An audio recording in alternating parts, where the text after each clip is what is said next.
ನಮಸ್ಕಾರ. ನಾನು ಡಾಕ್ಟರ್ ಚಂದ್ರಶೇಖರ್ ಬೆಳ್ಳೂಡಿ, ಪಾರ್ಶ್ವವಾಯು ಪುನಶ್ಚೇತನ ತಜ್ಞ. ಪ್ರೆಸೆಂಟ್ಲಿ DC ಇಂಟರ್ನ್ಯಾಷನಲ್ ಪಾರ್ಶ್ವವಾಯು ಪುನಶ್ಚೇತನ ಕೇಂದ್ರ, ವಿಜಯನಗರ, ಬೆಂಗಳೂರು, ಇದರ ಸಂಸ್ಥಾಪಕ, ನಿರ್ದೇಶಕ ಹಾಗೂ ಚೀಫ್ ಫಿಸಿಯೋಥೆರಪಿಸ್ಟ್ ಆಗಿ ನಾನು ವರ್ಕ್ ಮಾಡ್ತಾ ಇದ್ದೀನಿ. ಈಗಾಗಲೇ ನಾವು ಸಾಕಷ್ಟು ವಿಡಿಯೋಗಳನ್ನು ಬಿಟ್ಟಿದ್ದೇವೆ.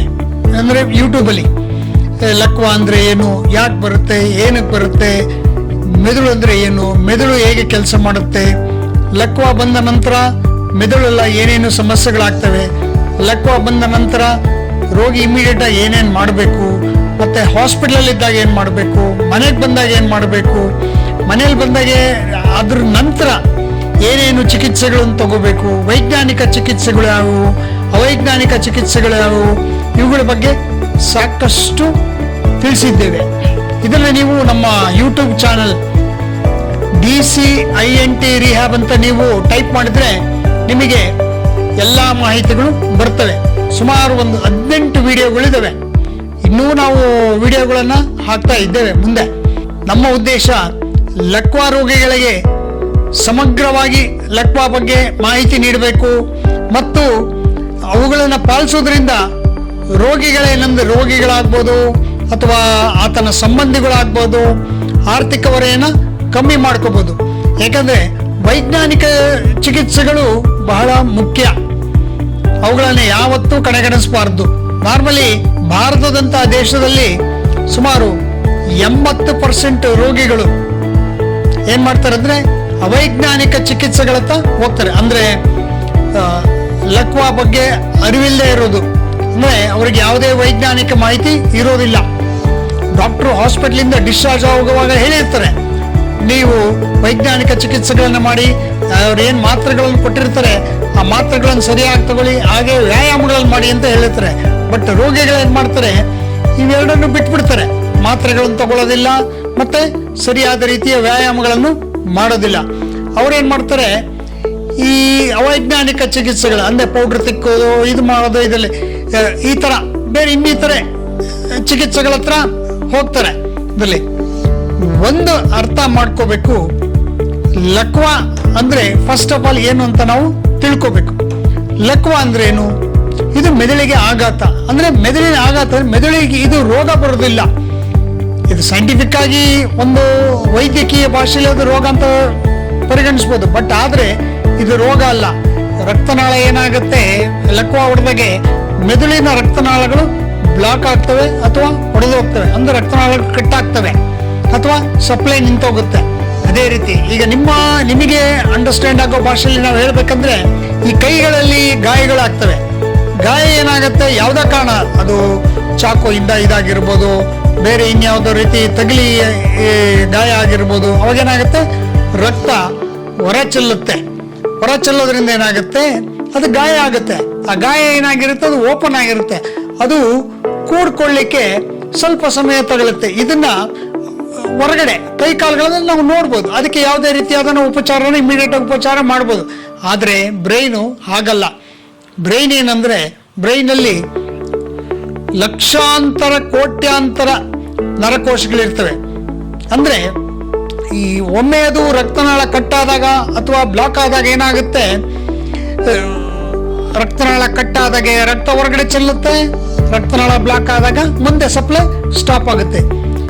ಇವುಗಳ ಪರಿಣಾಮದಿಂದ ಏನಾಗುತ್ತೆ, ಮೆದುಳಿನ ನರಕೋಶಗಳಿಗೆ ಅವು ರಕ್ತ ಚಲನೆ ಇರೋದಿಲ್ಲ, ಆಕ್ಸಿಜನ್ ಮತ್ತೆ ಗ್ಲೂಕೋಸ್ ಸಪ್ಲೈ ಇರೋದಿಲ್ಲ. ಇದರಿಂದ ಏನಾಗುತ್ತೆ, ಈ ನರಕೋಶಗಳು ಫಸ್ಟ್ ಆಫ್ ಆಲ್ ಅರ್ಥ ಮಾಡ್ಕೋಬೇಕು. ನರಕೋಶಗಳೇನಂದ್ರೆ ಇವುಗಳು ನಮ್ಮ ದೇಹದ ಎಲ್ಲಾ ಅಂಗಗಳಿಗೆ ಮೆಸೇಜ್ ಅನ್ನ ಕ್ಯಾರಿ ಮಾಡ್ತವೆ. ಇವುಗಳಿಗೆ ಪೆಟ್ಟಾಗೋದ್ರಿಂದ ಏನಾಗುತ್ತೆ, ಅದು ಕನೆಕ್ಟಿವಿಟಿ ಲಾಸ್ ಆಗುತ್ತೆ. ಅಂದ್ರೆ ಮೆದುಳಿನ ಯಾವ ಭಾಗದಲ್ಲಿ ಡ್ಯಾಮೇಜ್ ಆಗಿರುತ್ತೆ ಆ ಭಾಗ ನಮ್ಮ ದೇಹದ ಇತರ ಅಂಗಗಳನ್ನ ಅದನ್ನು ಕಂಟ್ರೋಲ್ ನಿರ್ವಹಿಸುತ್ತೆ. ಆ ಅಂಗಗಳು ಬಲಹೀನಗೊಳ್ತವೆ. ಹಾಗಾಗಿ ನಾವೇನಂದ್ರೆ ಲಕ್ವಾನ ನಾವು ಈಸಿಯಾಗಿ ಪರಿಗಣಿಸಬಾರದು ಇದರಲ್ಲಿ. ಹಾಗಾಗಿ ನಾನು ಹೇಳುವುದೇನೆಂದ್ರೆ, ಲಕ್ವಾ ಬಂದ ನಂತರ ವೈಜ್ಞಾನಿಕ ರೀತಿಯ ಅಂದ್ರೆ ಯಾವುದೇ ಚಿಕಿತ್ಸೆಗಳನ್ನ ತಗೊಳ್ಳುವ ಮೊದಲು, ಪುನಶ್ಚೇತನ ಚಿಕಿತ್ಸೆಗಳನ್ನ ನೀವು ತಗೊಳ್ಳೋ ಮೊದಲು ನಿಮ್ಮ ಯಾರು ಫ್ಯಾಮಿಲಿ ಡಾಕ್ಟರ್ ಇರ್ತಾರೆ, ಅದಕ್ಕೆ ಸಂಬಂಧಪಟ್ಟ ನರರೋಗ ತಜ್ಞರು ಇರ್ತಾರೆ, ಇವ್ರಗಳ ಹತ್ರ ಕೂಲಂಕುಷವಾಗಿ ಚರ್ಚಿಸ್ಬಿಟ್ಟು ಚಿಕಿತ್ಸೆಗಳನ್ನ ತಗೊಳ್ಬೇಕು. ಈ ರೀತಿ ಮಾಡೋದ್ರಿಂದ ನಾವು ಲಕ್ವಾ ಸಮಸ್ಯೆಯಿಂದ ಹೊರಗಡೆ ಬರ್ಬೋದು. ಬಟ್ ಆದರೆ ನಮ್ಮಲ್ಲಿ ಏನಾಗ್ತಿದೆ ಅಂದರೆ ಲಕ್ವಾ ಹೊಡೆದ ನಂತರ ಇಮಿಡಿಯೇಟ್ ಆಗಿ ಜನಗಳು ಏನು ಮಾಡ್ತಾರೆ, ಈ ಹಾಸ್ಪಿಟಲ್ಗಳನ್ನ ಡಾಕ್ಟರ್ಗಳನ್ನ ಬಿಟ್ಬಿಡ್ತಾರೆ. ಬೇರೆ ಅವ್ರಿಗೆ ಯಾರೋ ಸಂಬಂಧಿಗಳು ಹೇಳೋದು ಮತ್ತು ಇನ್ಯಾರೋ ಮಾತುಗಳನ್ನು ಕೇಳಿ ಲಕ್ವಾ ಬಗ್ಗೆ ಅರಿವಿಲ್ಲದವ್ರ ಹತ್ರ ಚಿಕಿತ್ಸೆಗಳನ್ನು ಪಡಿತಾರೆ. ಇದರಿಂದ ರೋಗಿ ಏನಾಗ್ತಾನೆ, ಗುಣವಾಗಿ ಟೈಮು ತುಂಬಾ ಸಮಯ ತಗೊಳುತ್ತೆ. ಹಾಗೆ ಮತ್ತೆ ಕೆಲವೊಮ್ಮೆ ಇನ್ನೊಮ್ಮೆ ಲಕ್ವಾ ಹೊಡೆಯೋ ಚಾನ್ಸಸ್ಸು ಇರುತ್ತೆ. ನಾನು ಹೇಳೋದೇನೆಂದ್ರೆ, ಒಮ್ಮೆ ಲಕ್ವಾ ಹೊಡೆದ ಮೆದುಳಿಗೆ ಆಘಾತ ಆದಾಗ ವಿತಿನ್ ಶಾರ್ಟ್ ಟೈಮ್, ವಿತಿನ್ 10 ನಿಮಿಷದಲ್ಲಿ ಬ್ರೈನ್ ಏನ್ ಮಾಡುತ್ತೆ, ಅದಕ್ಕೆ ಯಾವ ರೀತಿ ಡಿಫೆನ್ಸ್ ಅಂದ್ರೆ ಅದನ್ನ ಉಪಚಾರ ಮಾಡುವಂತ ಕ್ರಮಗಳನ್ನ ತಂತಾನಾಗಿ ತಗೊಳುತ್ತೆ. ಕೆಲವೊಮ್ಮೆ ಚಿಕ್ಕ ಪ್ರಮಾಣದಲ್ಲಾಗಿದ್ರೆ, ಅಂದ್ರೆ ಗಾಯ, ಮೆದುಳಲ್ಲಾಗಿರುವಂತ ಗಾಯ ಚಿಕ್ಕ ಪ್ರಮಾಣದಲ್ಲಾಗಿದ್ರೆ ಅದು 1 ವಾರದಲ್ಲಿ ಸರಿ ಹೋಗುತ್ತೆ, 10 ದಿವಸದಲ್ಲಿ ಸರಿ ಹೋಗುತ್ತೆ. ಅದೇ ಸ್ವಲ್ಪ ದೊಡ್ಡ ಚಿಕ್ಕ ಪ್ರಮಾಣ ಅಂದ್ರೆ ನಿಮಗೆ ಅರ್ಥ ಆಗೋ ರೀತಿ ಹೇಳ್ಬೇಕಂದ್ರೆ, ಸಪೋಸ್ ಈಗ ಒಂದು ಪೆನ್ನಿನ ತುದಿ, ಆ ತುದಿಯಲ್ಲೇನೆ ಸುಮಾರು 100ರಿಂದ 140 ಕೋಟಿ ನರಕೋಶಗಳಿರ್ತವೆ. ಅಂದ್ರೆ ನೀವು ಬ್ರೈನು ಅಂದ್ರೆ ಮೆದುಳು ಎಷ್ಟು ಅಗಾಧ ಅನ್ನೋದನ್ನ ನೀವು ಊಹಿಸ್ಕೋಬಹುದು. ಹಾಗಾಗಿನೇ ನಾವು ಹೇಳೋದೇನೆಂದ್ರೆ, ಈ ಲಕ್ವಾ ಒಳಗಾಗಿ ಇಮ್ಮಿಡಿಯೇಟ್ ಆಗಿ ಏನಾಗುತ್ತೆ, ಅದು ತಂತಾನಾಗೆ ಒಂದು ಪುನಶ್ಚೇತನ ಪ್ರಕ್ರಿಯೆಗೆ ಅದು ತಾನಾಗೆ ಸರಿ ಮಾಡ್ಕೊಳ್ಳೋಂಥ ಒಂದು ಪ್ರಕ್ರಿಯೆಗೆ ಒಳಪಡುತ್ತೆ. ಯಾಕಂದ್ರೆ ಮೆದುಳಿಗೆ ಅಷ್ಟು ಶಕ್ತಿ ಇರುತ್ತೆ. ಸಣ್ಣ ಪ್ರಮಾಣದಲ್ಲಾಗಿದ್ರೆ ಪೂರ್ಣ ಪ್ರಮಾಣದಲ್ಲೂ ಕೇಸ್ಗಳು ಸರಿ ಹೋಗ್ತವೆ. ಅಥವಾ ಸ್ವಲ್ಪ ದೊಡ್ಡ ಪ್ರಮಾಣದಲ್ಲಾಗಿದ್ರೆ 1-2 ಅಥವಾ ತಗೊಳ್ಬೋದು. ಅಥವಾ ದೀರ್ಘ ಪ್ರಮಾಣದಲ್ಲಾಗಿದ್ರೆ ಅಂದ್ರೆ ಜಾಸ್ತಿ ಆಗಿದ್ರೆ, ಪೆಟ್ಟಾಗಿದ್ರೆ ಅಥವಾ ರಕ್ತ ಹೊರಗಡೆ ಚೆಲ್ಲಿದ್ರೆ ಮೆದುಳಿನ ಏನಾಗುತ್ತೆ, ದೊಡ್ಡ ಭಾಗನೇ ಆವರಿಸಿರುತ್ತೆ. ಇಂತಹ ಸಮಯದಲ್ಲಿ ಕೆಲವೊಮ್ಮೆ ತಿಂಗಳಗಟ್ಟಲೆ ತಗೋಬಹುದು, 1 ವರ್ಷನೂ ತಗೋಬಹುದು. ಹಾಗಾಗಿ ನಾವೇಳೋದೇನೆಂದ್ರೆ, ಈ ತಪ್ಪು ವಿಧಾನದ ಚಿಕಿತ್ಸಾ ಕ್ರಮಗಳನ್ನು ನೀವು ಪಾಲಿಸಿದ್ದೆ ಆದ್ರೆ ಏನಾಗುತ್ತೆ, ನೀವು ಅಪಾಯದಲ್ಲಿ, ತೊಂದರೆಯಲ್ಲಿ ಮತ್ತು ಆರ್ಥಿಕ ಸಂಕಷ್ಟಕ್ಕೆ ನೀವು ಸಿಲುಕ್ತೀರಿ. ಹಾಗಾಗಿ ನಾವು ಹೇಳೋದೇನೆಂದ್ರೆ, ಇಮಿಡಿಯೇಟ್ ಆಗಿ ಲಕ್ವಾ ಹೊಡೆದ ನಂತರ ಹಾಸ್ಪಿಟಲ್ ಏನು ಉಪಚಾರ ತಗೊಳ್ತೀರಿ, ಅದು ಹೊರಗಡೆ ಬಂದಮೇಲೆ ವೈಜ್ಞಾನಿಕ ರೀತಿಯ ಚಿಕಿತ್ಸೆಗಳನ್ನ ಸರಿಯಾಗಿ ಪಾಲಿಸ್ಬೇಕು. ಗೊತ್ತಿಲ್ಲದೆ ಇದ್ರೆ ನೀವು ಗೊತ್ತಿರೋ ಹತ್ರ ಕೇಳಿ ತಿಳ್ಕೊಳ್ಳಿ ಮೊದಲೇ. ಹಾಗಾಗಿ ಈಗ ನಿಮಗೆ ಒಂದು ಅರ್ಥವಾಗ ಭಾಷೆಯಲ್ಲಿ ಹೇಳ್ಬೇಕಂದ್ರೆ, ಸಪೋಸ್ ಈಗ ನೀವೊಂದು ಮದುವೆ ಮಾಡ್ತೀರಾ, ಇನ್ಯಾವುದೋ ಇವುಗಳು ಮಾಡ್ತೀರಾ, ಆಗ ನಿಮ್ಮ ಪಕ್ಕದಲ್ಲೇ ಇರುವಂತ ರೇಷ್ಮೆ ಸೀರೆ ಇದ್ರೂ ನೀವು ಹೋಗೋದಿಲ್ಲ, ತಗೊಳ್ಳೋದಿಲ್ಲ. ಅದಕ್ಕೆ ಏನ್ ಮಾಡ್ತೀರಾ ನೀವು, ಅದಕ್ಕೆ ಸಂಬಂಧಪಟ್ಟ ದೊಡ್ಡ ಶಾಪ್ ಅದು ನೀವು ಆಂಧ್ರಕ್ಕೆ ಹೋಗ್ಬೋದು, ತಮಿಳ್ನಾಡಿಗೆ ಹೋಗ್ಬೋದು, ಇಲ್ವಾ ಇನ್ಯಾವುದೋ ದೊಡ್ಡ ಸಿಟಿಗಳಲ್ಲಿ ಯಾರೋ ಹೇಳಿರ್ತಾರೆ ಇಂಥ ಕಡೆ ಒಳ್ಳೊಳ್ಳೆ ರೇಷ್ಮೆ ಸೀರೆ ಸಿಗುತ್ತೆ ಅಂತ. ಅದು ಕಮ್ಮಿ ಕಾಸ್ಟ್ಲಿ ಆದ್ರೂ ನೀವು ಮನೆ ಹತ್ರ ತಗೊಳ್ಳೋದಿಲ್ಲ. ಅದೇನ್ ಮಾಡ್ತೀರಾ, ಹೆಚ್ಚಿಗೆ ಕೊಡುವಂತ ಇದರಲ್ಲಿ ನೀವು ಕೊಡುವಂತ ಏನು ಇವುಗಳಿರುತ್ತೆ ಅಲ್ಲೇ ಹೋಗಿ ತಗೊಳ್ಳೋವಂತ ಒಂದು ಇದು ಮಾಡ್ತಾರೆ. ಅದಕ್ಕೆ ಏನ್ ಮಾಡ್ತೀರಾ, ನೀವು ಹುಡುಕ್ತೀರಾ ಇದರಲ್ಲಿ ಹೇಗೆ ಸರಿ ಹೋಗಿ ಎಲ್ಲಿ ಹೊಸ ರೀತಿಯ ಸಿಗುತ್ತೆ, ಒಳ್ಳೆ ಮೆಟೀರಿಯಲ್ ಸಿಗುತ್ತೆ. ಹಾಗೇನೆ ನಾವ್ ಹೇಳೋದೇನಂದ್ರೆ, ಮೆದುಳಿನ ಆಘಾತಗೊಂಡಾಗ ಅಂದ್ರೆ ನೀವು ಒಂದು ಹಂತದ ರೀತಿ ಚಿಕಿತ್ಸೆ ಮುಗಿದಾಗ ಅಂದ್ರೆ ಹಾಸ್ಪಿಟಲ್ ಡಿಸ್ಚಾರ್ಜ್ ಆದಾಗ ಇದು ಸರಿಯಾದ ಸಮಯ. ಇದರಲ್ಲಿ ಮೊದಲ 3ರಿಂದ 6 ತಿಂಗಳು ಏನಾಗುತ್ತೆ, ಮೆದುಳು ತಂತಾನಾಗೆ ಪುನಶ್ಚೇತನ ಪ್ರಕ್ರಿಯೆಗೆ ಒಳಪಡುತ್ತೆ. ಈ ಸಂದರ್ಭದಲ್ಲಿ ಸುಮಾರು ಕೆಲವೊಮ್ಮೆ 90ರಷ್ಟು ಆಗ್ಬೋದು, ಕೆಲವೊಮ್ಮೆ 60ರಷ್ಟು ಆಗ್ಬೋದು, ಕೆಲವೊಮ್ಮೆ 40ರಷ್ಟು. ನೀವು ಯಾವುದೇ ಔಷಧಿ ತಗೊಳ್ಳಿ ಬಿಡಿ, ನೀವು ವೈಜ್ಞಾನಿಕವಾದ ಚಿಕಿತ್ಸೆ ತಗೊಳ್ಳಿ ಅಥವಾ ಅವೈಜ್ಞಾನಿಕವಾದ ಚಿಕಿತ್ಸೆನೇ ತಗೊಳ್ಳಿ, ಮೆದುಳು ತಂತಾನಾಗೆ ಸರಿ ಹೋಗುತ್ತೆ, ಅದು ತಂತಾನಾಗೆ ಪುನಶ್ಚೇತನ ಮಾಡಿಕೊಳ್ಳುತ್ತೆ. ಆದರೆ 50ರಿಂದ 60% ಒಬ್ಬ ಮನುಷ್ಯನ ದೇಹದ ಎಲ್ಲಾ ಕೆಲಸಗಳನ್ನ ಮಾಡಲಿಕ್ಕೆ ಸಾಧ್ಯ ಇಲ್ಲ. ಹಾಗಾಗಿ ಮಿನಿಮಮ್ 90ರಿಂದ 95% ಅಂತೂ ಬೇಕಾಗುತ್ತೆ. ಹಾಗಾಗಿ ನೀವೇನ್ ಮಾಡಬೇಕು, ಇದಕ್ಕೆ ಅಂತ ನುರಿತ ತಜ್ಞರು ಯಾರಿರ್ತಾರೆ ಅವ್ರಗಳ ಹತ್ರ ಹೋಗಿ ಸರಿಯಾದ ಚಿಕಿತ್ಸೆನ ಪಡಿಬೇಕು. ಅದರಲ್ಲೂ ನೀವು ಒಳ್ಳೆಯ ಪರ್ಸನ್ನೇ ನೀವು ಆರಿಸ್ಬೇಕು. ಹಾಗಾಗಿ ಎಲ್ಲಿ ಚೆನ್ನಾಗಿ ವ್ಯವಸ್ಥೆ ಇರುತ್ತೆ ಅಂತ ಕಡೆ ನಿಮಗೆ ಚಿಕಿತ್ಸೆಗಳನ್ನ ಪಡ್ಕೊಂಡು, ಪುನಶ್ಚೇತನ ಚಿಕಿತ್ಸೆಗಳನ್ನ ಪಡ್ಕೊಂಡು ಮತ್ತೆ ಮೊದಲನೇ ರೀತಿಗೆ ಮಾಡ್ಬೋದು. ಇದರಿಂದ ಏನಾಗುತ್ತೆ, ನಿಮಗೆ ಅತ್ಯಂತ ಕಡಿಮೆ ಸಮಯದಲ್ಲಿ, ನಾರ್ಮಲಿ ನಾನು ಆಗ್ಲೇ ಹೇಳಿದಾಗೆ ಮೊದಲ 3 ತಿಂಗಳು ತಂತಾನಾಗೆ ಅದು ಸರಿಪಡಿಸ್ಕೊಳ್ತಾ ಇರುತ್ತೆ ಮೆದುಳು. ಆ ಸಮಯದಲ್ಲಿ ನಾವು ಸರಿಯಾದ ಪುನಶ್ಚೇತನ ಚಿಕಿತ್ಸೆಗಳನ್ನು ಕೊಟ್ಟಿದ್ದೇ ಆದಲ್ಲಿ ಏನಾಗುತ್ತೆ, ಇನ್ನೂ ಹೆಚ್ಚಿನ ಪ್ರಮಾಣದ ಒಳ್ಳೆಯ ರೀತಿಯ ಅಂಗಾಂಗಗಳು, ಒಳ್ಳೆಯ ರೀತಿಯಲ್ಲಿ ಅಂಗಾಂಗಗಳು ಪುನಶ್ಚೇತನಗೊಳ್ಳುತ್ತೆ. ಅಂದ್ರೆ ಬಲ ಮತ್ತೆ ಬಂದ್ಬಿಡುತ್ತೆ. ಹಾಗಾಗಿ ರೋಗಿ ಅತ್ಯಂತ ಕಡಿಮೆ ಸಮಯದಲ್ಲಿ ಅವನು ಮತ್ತೆ ನಾರ್ಮಲ್ಗೆ ಬರ್ತಾನೆ.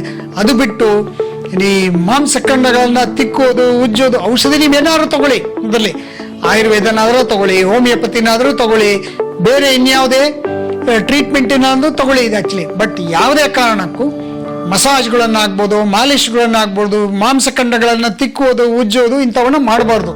ಯಾಕೆ ಅಂದ್ರೆ ಸಮಸ್ಯೆ ಇರೋದು ಮೆದುಳಲ್ಲಿ. ಬಟ್ ಅದು ಕಂಟ್ರೋಲಿಂಗ್ ಏನಿರುತ್ತೆ ಮೆದುಳಿಂದ ದೇಹದ ಅಂಗಾಂಗಗಳು, ಕೈ ಕಾಲುಗಳಿಗೆ ಬಂದಿರುತ್ತೆ.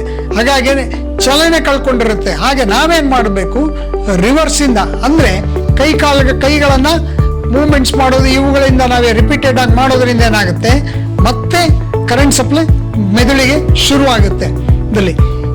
ಈ ರೀತಿ ಮಾಡೋದ್ರಿಂದ ಮಾತ್ರ ಮಾಂಸಖಂಡಗಳು ಮತ್ತೆ ಪುನಶ್ಚೇತನಗೊಳ್ತವೆ.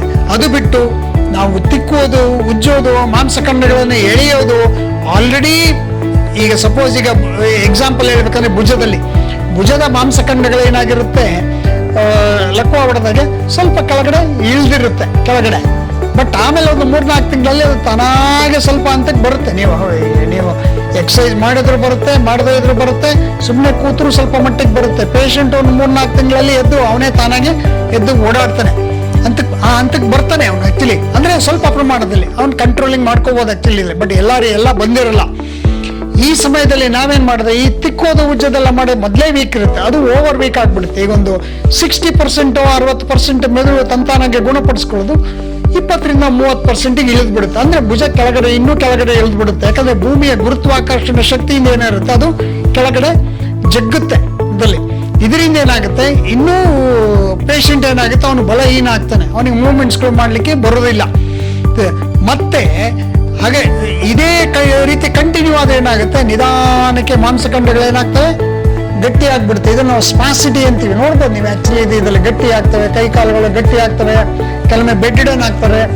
ಇದರಿಂದ ಏನಾಗುತ್ತೆ, ನಿಮಗೆ ಪೇಷಂಟ್ ಮೇಂಟೆನೆನ್ಸ್ ಮಾಡೋದು, ಅವುಗಳ ಆರ್ಥಿಕ ಹೊರೆನೂ ತುಂಬಾ ಜಾಸ್ತಿ ಆಗ್ತಾ ಹೋಗುತ್ತೆ. ಇದರಿಂದ ಇದೇ ನಾವು ಜೀರಿಯಾಟ್ರಿಕ್ ಅಂತ, ನಿಧಾನಕ್ಕೆ ಏನಾಗುತ್ತೆ, ಅದು ಜೀರಿಯಾಟ್ರಿಕ್ ಕಂಡೀಷನ್ಗೆ ಕನ್ವರ್ಟ್ ಆಗುತ್ತೆ. ಹೀಗೆ ಕನ್ವರ್ಟ್ ಆಗೋದ್ರಿಂದ ಬೆನ್ನಲ್ಲಿ ಗಾಯಗಳಾಗ್ಬೋದು, ಕೈಗಳಲ್ಲಿ ಕಾಲುಗಳಲ್ಲಿ ಗಾಯಗಳಾಗ್ಬೋದು, ಈ ತರ ಸಮಸ್ಯೆಗಳು ಬರ್ತವೆ.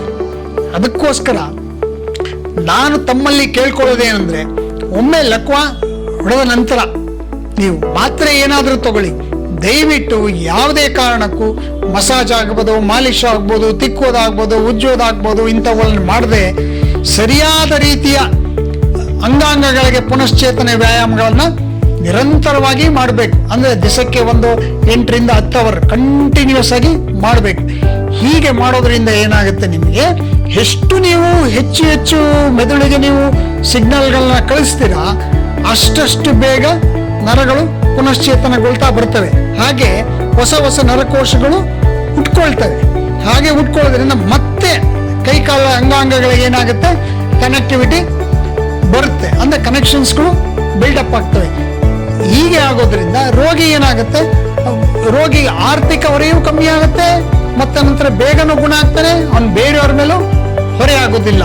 ಮತ್ತೆ ಸಂಬಂಧಿಗಳಿಗೂ ಒಂದು ಏನ್ ಹೇಳ್ತಾರೆ, ಅದು ಯಾವುದೇ ರೀತಿಯ ಹೊರೆನೂ ಕಮ್ಮಿ ಆಗುತ್ತೆ. ಮಾನಸಿಕವಾಗಿ ಅವನು ಗೆಲುವಾಗಿರ್ತಾನೆ, ಬೇರೆ ಯಾರಿಗೂ ಸಮಸ್ಯೆ ಆಗೋದಿಲ್ಲ. ಹಾಗಾಗಿ ನಾನು ಹೇಳೋದೇನೆಂದ್ರೆ, ದಯವಿಟ್ಟು ಲಕ್ವ ಬಂದ ನಂತರ ಪುನಶ್ಚೇತನ ಚಿಕಿತ್ಸೆಗಳು ಬಹಳ ಮುಖ್ಯ. ಎಷ್ಟು ವೇಗದಲ್ಲಿ ನಾವು ಪುನಶ್ಚೇತನ ಕ್ರಿಯೆಗಳನ್ನ ನಾವು ಶುರು ಮಾಡ್ತೀವಿ, ವ್ಯಾಯಾಮಗಳನ್ನ ಪಾಲಿಸ್ತೀವಿ, ಸರಿಯಾದ ಒಂದು ವೈಜ್ಞಾನಿಕ ಪುನಶ್ಚೇತನ ಮತ್ತೆ ಮಾಂಸಖಂಡಗಳ ಬಲಗೊಳಿಕೆ ಕ್ರಮಗಳನ್ನ ನಾವು ಅಳವಡಿಸ್ಕೊಳ್ತೀವಿ, ಅಷ್ಟೇ ಕಡಿಮೆ ಸಮಯದಲ್ಲಿ. ಕೆಲವೊಮ್ಮೆ ನನ್ನ ಅನುಭವದಲ್ಲಿ ಹೇಳ್ಬೇಕಾದ್ರೆ, ಕೆಲವೊಮ್ಮೆ ನನಗೆ ಕಾಲ್ ಬರುತ್ತೆ, ಹಾಸ್ಪಿಟಲ್ ಇರುವಾಗಲೇ ಕಾಲ್ ಬರುತ್ತೆ, ನಾನು ಹೇಳ್ತೇನೆ ಈ ರೀತಿ ಮಾಡಿ ಅಂತ. ಅಲ್ಲೇ ಪೇಷಂಟ್ಗಳು ಸರಿ ಹೋಗ್ಬಿಡ್ತಾರೆ, ಒಂದು ಹಂತದ ರಿಕವರಿ ಬಂದ್ಬಿಡುತ್ತೆ, ಉಳಿದದ್ದನ್ನ ಮಾಡ್ಕೋಬಹುದು. ಅಥವಾ ಈವನ್ ಕೆಲವೊಮ್ಮೆ ಏನಾಗಿರುತ್ತೆ, ಕೆಲವೊಂದು ರೋಗಿಗಳಲ್ಲಿ ಲಕ್ವ ಹೊಡೆದ ತಕ್ಷಣವೇ ಇನ್ನೂ ಕೈಕಾಲುಗಳ ಬಲ ಹೋಗಿರೋದಿಲ್ಲ. ಅವಾಗಲೇ ನಾವು ಪೇಷಂಟ್ಗೆ ನಾವು ಕೈಕಾಲುಗಳ ಅವನು ಅಲರ್ಟ್ ಆಗಿದ್ದು ನಾವು ಹೇಳೋದೆಲ್ಲ ಅವನಿಗೆ ಕೇಳಿಸುತ್ತೆ, ಅವ್ನು ಮಾತಾಡೋದೆಲ್ಲ ಅವ್ನು ಅರ್ಥ ಮಾಡ್ಕೊಳ್ಳೋ ಸ್ಥಿತಿಯಲ್ಲಿ ಇದ್ದಾನೆ ಅಂದರೆ ನಾವು ಅವಾಗ್ಲೇನೆ ಅವನಿಗೆ ನಾವು ಮೂಮೆಂಟ್ಸ್ಗಳನ್ನ ಹೇಳ್ಬೋದು, ಬೆರಳುಗಳಿದ್ರೆ ಬೆರಳುಗಳನ್ನ ಮಡಚಿ ಬಿಡೋದು ಮಾಡಿ ಅಂತ. ಇದರಲ್ಲೇ ಹೀಗೆ ಮಾಡೋದ್ರಿಂದನೇ ಅವನ ಮುಂದೆ ಬೆರಳುಗಳು ಅಲ್ಲೇ ನಾರ್ಮಲ್ ಆಗಿಬಿಡ್ತವೆ. ಹಾಗೆ ಮೆದುಳೇನೆಂದ್ರೆ ಅದು ಒಂದು ತುಂಬಾ ಕಾಂಪ್ಲೆಕ್ಸ್ ಆರ್ಗನ್ನು, ಅಷ್ಟೇ ಸೂಕ್ಷ್ಮವಾದ ಒಂದು ಅಂಗ. ಹಾಗಾಗಿ ಏನಂದ್ರೆ ನಾವು ಯಾವುದೇ ತಪ್ಪು ಕ್ರಮಗಳನ್ನ ನಾವು ಪಾಲಿಸದೆ ವೈಜ್ಞಾನಿಕ ರೀತಿಯ ಚಿಕಿತ್ಸೆಗಳನ್ನ ಪಾಲಿಸೋದು ತುಂಬಾ ಒಳಿತು. ನಿಮಗೆ ಇದರ ಬಗ್ಗೆ ಇನ್ನೂ ಹೆಚ್ಚಿನ ಮಾಹಿತಿ ಬೇಕಾದ್ರೆ ನಮ್ಮನ್ನ ಡೈರೆಕ್ಟ್ ಆಗಿ ಬಂದು ಸಂಪರ್ಕಿಸಬಹುದು. ಈ ಕೆಳಗಡೆ ನಾವು ನಮ್ಮ ಹಾಸ್ಪಿಟಲ್ ಅಡ್ರೆಸ್ಸು ಮತ್ತು ಫೋನ್ ನಂಬರ್ನ ಹಾಕಿರ್ತೇವೆ, ಹಾಗೂ ನಮ್ಮ ಯೂಟ್ಯೂಬ್ ಚಾನಲ್ ನಾವು ಹಾಕಿರ್ತೇವೆ. ನೀವು ಅಲ್ಲಿ ಹೋಗಿ ಸಹ ಇದ್ರ ಬಗ್ಗೆ ಮಾಹಿತಿಗಳನ್ನ ಪಡಿಬಹುದು. ಹೆಚ್ಚಿನ ಮಾಹಿತಿಗೆ ಈ ಕೆಳಕಂಡ ದೂರವಾಣಿನ ಸಂಪರ್ಕಿಸಿ. ನಮಸ್ಕಾರ.